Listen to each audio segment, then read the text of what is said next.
Los consejos consultivos fueron reformulados o recreados en la ley de presupuesto del año pasado, como lo explicamos recién. INAU y esta administración apuesta mucho a su funcionamiento. Hay uno por departamento, los preside el director departamental de INAU de cada departamento y participan representantes de los organismos que ustedes vieron que comparecieron a la celebración del día de hoy. Amén de las organizaciones sociales, que también son invitadas a participar. ¿Por qué razón? Porque en materia de infancia y de adolescencia y en lo que tiene que ver con la protección y la promoción de los derechos de los niños, es indispensable articular, complementarse en el esfuerzo, coordinar actividades entre los organismos que tenemos competencia, ACE, ANEP, INAU, el MIDES, obviamente, la propia justicia.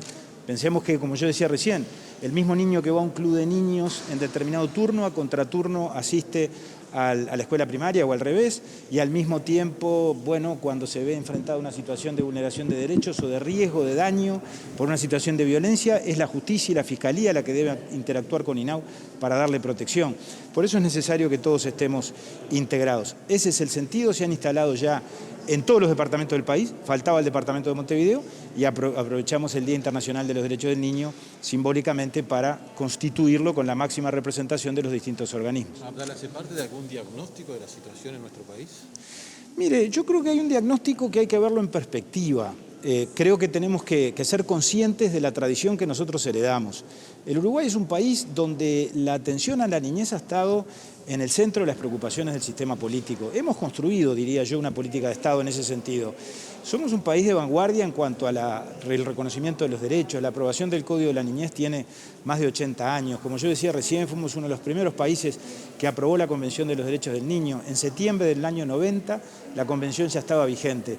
Y creo que para eso hemos abonado todos los partidos y en ese sentido hay líneas de actuación que se mantienen.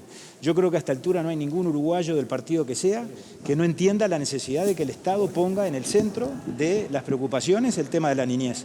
La actual administración obviamente no ha sido excepción, todo lo contrario. Si ustedes analizan el refuerzo presupuestal que INAU recibió tanto en el presupuesto como en la rendición de cuentas, comprobarán que efectivamente hay una manifiesta prioridad que ahora, por lo tanto, a lo que nosotros nos obliga es a ejecutar esos recursos en términos, por ejemplo, de ampliar la cobertura en primera infancia, para lo cual estamos trabajando a los efectos de que el año que viene podamos estar, por lo tanto, inaugurando nuevos centros CAIF, ampliando algunos de los centros que ya existen y por esa vía aumentando la cobertura a niños de 0 a 3.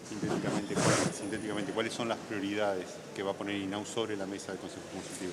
INAU necesita ayuda de todos los organismos. Voy a mencionar un aspecto que es medular. Por supuesto que la primera infancia implica toda esta articulación a la que me refería antes, pero la adolescencia es una etapa de la vida tremendamente demandante y nosotros necesitamos ayuda del sector público y del sector privado. Necesitamos ayuda para que los adolescentes que por alguna circunstancia de la vida vieron roto el vínculo familiar, quedaron a cargo del INAU, y no tienen más alternativa que el INAU y dependen en todo de lo que desde el INAU podemos hacer por ellos, obviamente tenemos que construir estrategias de egreso. Y esas estrategias de egreso implican, entre otras cosas, oportunidades laborales, alternativas de primera experiencia laboral. En ese sentido, por lo tanto, con los demás organismos públicos es necesario y estamos avanzando en firmar convenios con las intendencias. Venimos de firmar un convenio muy importante con el Ministerio de Trabajo para que las empresas privadas, por lo tanto, puedan contratar adolescentes vinculados al INAU y el Estado, el Gobierno Nacional, les subsidie el salario hasta el 80% de 2 salarios mínimos. Eso es algo muy importante, que a nuestro juicio va a ser una gran herramienta. Menciono esto simplemente como ejemplo. Con ANEP tenemos que coordinar alternativas para retomar la trayectoria educativa. Aquellos adolescentes que hoy están en un centro del INAU y que, bueno, discontinuaron la educación, no van más a la educación formal, no tienen una actividad laboral, es decir, no estudian ni trabajan. A mí esa expresión no me gusta mucho, pero es una realidad que existe. Bueno, para darles un futuro, para volverlos a insertar en el mercado de trabajo, en la sociedad en general, tenemos que trabajar en la educación y en el trabajo. Y en la educación tenemos que articular con ANEP, con la UTU, con primaria, con secundaria fundamentalmente, para generar alternativas a la educación formal a ese niño o adolescente que no quiere concurrir al liceo, pero que sí a través del programa de áreas educativas del INAU o a través de los planes de formación básica de la UTU, bueno, adquiere la posibilidad o le damos la oportunidad de que pueda retomar los estudios, aprender un oficio y por esa vía, por lo tanto, recuperar la trayectoria educativa. Abdala, el otro día la gente de AFUTU denunciaba el cierre de los centros de reinserción de esos estudiantes que abandonan. ¿Cuál es la situación con respecto a esto? ¿Les preocupa a ustedes este planteo?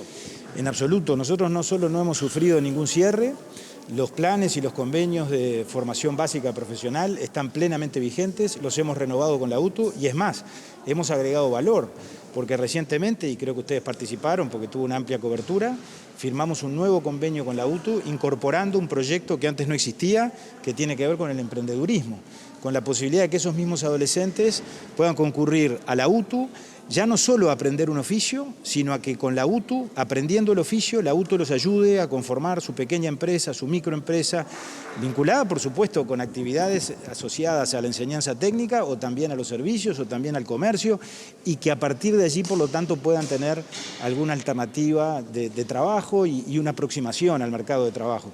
Son situaciones muy duras muchas veces de adolescentes que, repito, no tienen referentes familiares fuera del sistema, se acercan a los 18 años en el sistema INAU, cuando los cumplen les damos una primera prórroga, una segunda, pero ese adolescente en algún momento obviamente tiene que encontrar su lugar en la vida y nosotros tenemos que ayudarlo a que lo encuentre.